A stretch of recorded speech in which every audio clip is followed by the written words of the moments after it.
Because at the end of the day, whatever path in life they choose, once they come out of our school system, they are going to be citizens of this republic. And I think we owe it to not just ourselves and our kids' future, but people that have sacrificed in the past, that they go into that duty of citizenship with a sense of what America means and the principles that we were founded on. They need an adequate foundation. So we're doing that in the state of Florida, and I think it's going to make a big difference as these kids get older.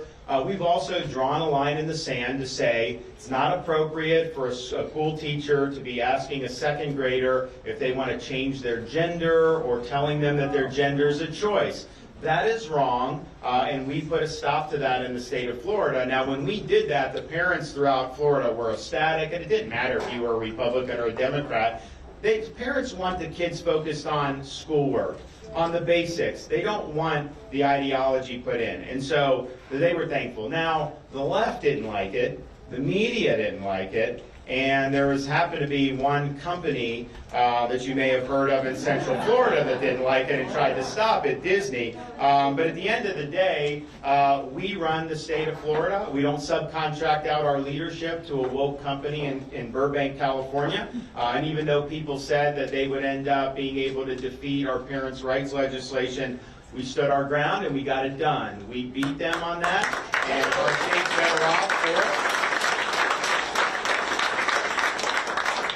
We also ensured that, to have one corporation enjoy what they had in Florida, they actually had their own government that they controlled for 60 years. And this was something that was totally unjustifiable, but they were just so politically powerful that they were able to keep this going. Well, given that they've embraced this troubling trend in society to sexualize young people, we felt that that arrangement could not work anymore in the state of Florida. And so we followed up. And we took action and signed legislation to end Disney's self-governing status in the state of Florida. They are living under the same laws as everybody else, and they are paying their fair share of taxes in the state of Florida, and that's how it should have always been. And I know you have Republicans that are out there criticizing me and taking the side of Disney. First of all, I don't think you should be for corporate welfare, but that aside, we stand for the protection of our children. We will do battle with anybody that seeks to rob them of their innocence, and on those principles, there will not be any compromise. So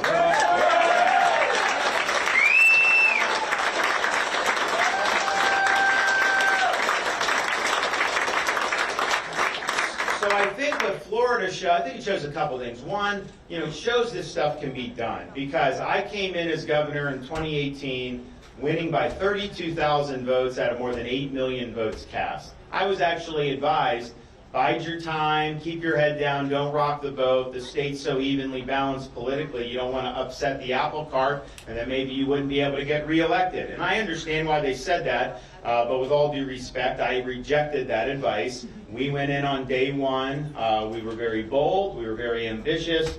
Fast forward 4 years later, November of 2022. We don't win by 32,000 votes. We win by over 1.5 million votes. The largest raw vote margin in gubernatorial history in Florida. Highest percentage of the voter Republican governor candidate has ever gotten. And it wasn't just winning and winning big, but we were winning rural areas with massive margin, all the suburban areas, and even urban areas like Miami-Dade County. 2.8 million people. Hillary Clinton won the county by 30 points in 2016 presidential election.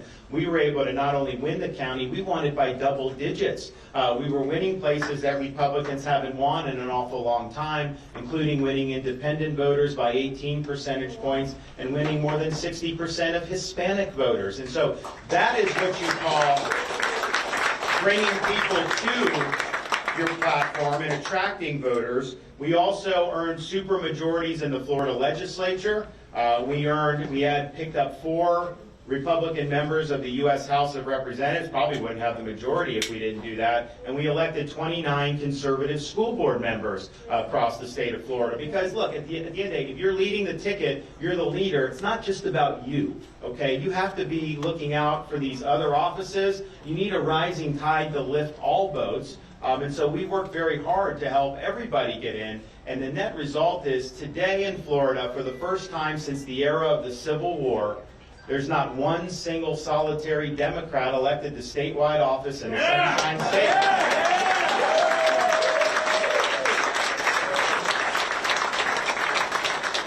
The other thing Florida shows is that, and I think even my most significant political adversaries down there would acknowledge, when the governor says he's going to do something, he doesn't just make idle promises. He is going to do it. So you can take that to the bank, and you can know that when I'm saying what I'm going to do as president, I'm going to follow through on all of this. I am not just saying things to get elected. I'm only going to say it if I mean it. And so I pledge as president to be an energetic executive who will go on offense, who will take on the big issues head on, is not going to shy away from a fight because the media doesn't like it or the left doesn't like it.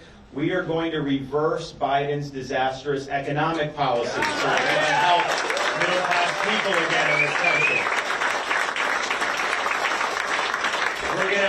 We're going to establish fiscal responsibility. We're going to make sure the focus of our economy is not on the big corporation, but on the small businesses that power American communities from coast to coast. And we are not going to let China continue to eat our lunch.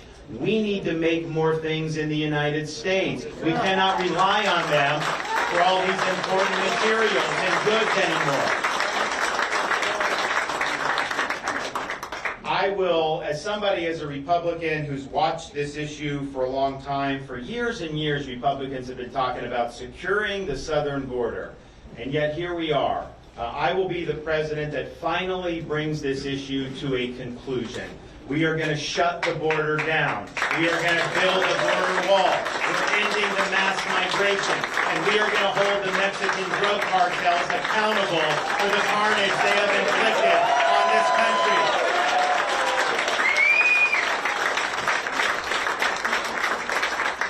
We will also usher in a reckoning for the federal government's disastrous policies regarding the COVID-19 pandemic. Fauci policies were destructive. Fauci's policies were wrong. We desperately need accountability for those failures so that we can ensure this never happens in our country ever again.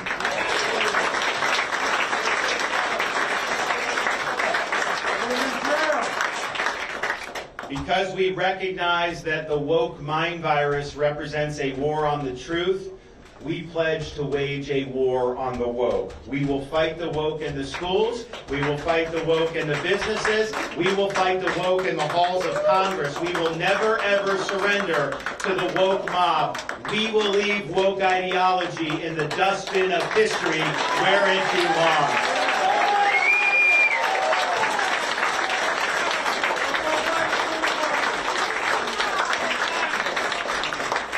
And on day one, as Commander-in-Chief, we will restore integrity to our military. Yes, all the politicization is gone on day one. We're going to clean house and make sure we have a military people can be proud of and a military that's capable of defending our country, because China is eating our lunch in this realm as well. When they see the Navy doing drag queen for recruiting, China is laughing at us, and they're building their military, and they have ambitions, and we need to make sure we can check China, because I don't want the 21st century to be the Chinese century. I want it to be the American century.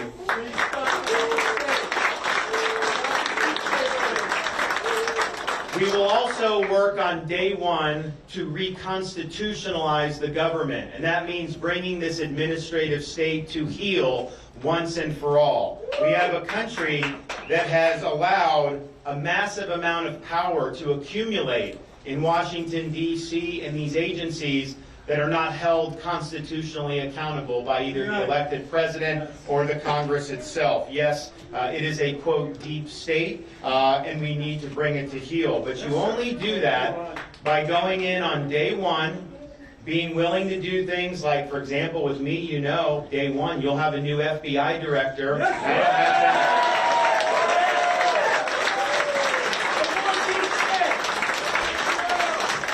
You got to go in, you've got to be willing to use your Article 2 authority. You've got to be disciplined. You've got to be focused. You got to understand that this is going to be a battle that's going to go on, and you got to be willing to fight that. and I will be willing to do it. And understand, when people say that they're going to slay the deep state in a day or 6 months, I'm sorry.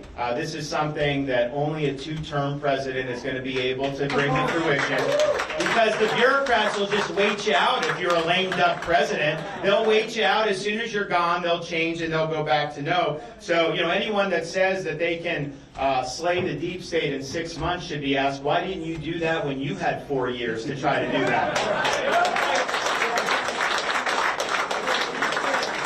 We will make sure that this government gets put back under constitutional accountability, and part of the way you have to do that is to understand and have some humility.